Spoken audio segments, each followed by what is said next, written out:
Hey there, it's Phil from WTI, and this is my Kobo Libra 2. I got it from the Kobo store.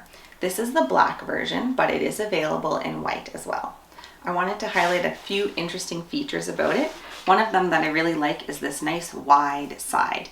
This makes it super easy to hold, especially single-handedly. I personally use these buttons to flip pages, but the screen is actually a touch screen, so you can also flip the pages this way. While we're on the subject of the screen, it's really interesting. It actually is an E Ink display. This means that it's not actually backlit, so the light isn't going directly into your eyes. It also has some really flexible brightness features, so it can go from as dim as what you see here to as bright as that.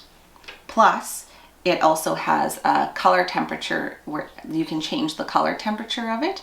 You can opt for a more reddish tone for at night or a more bluish tone during the day.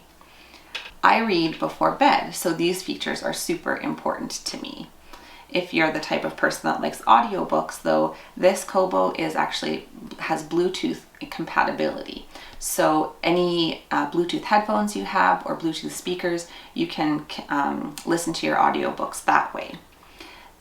If you like reading in the bath or the hot tub like I do, there's no worries with this guy because he is completely waterproof.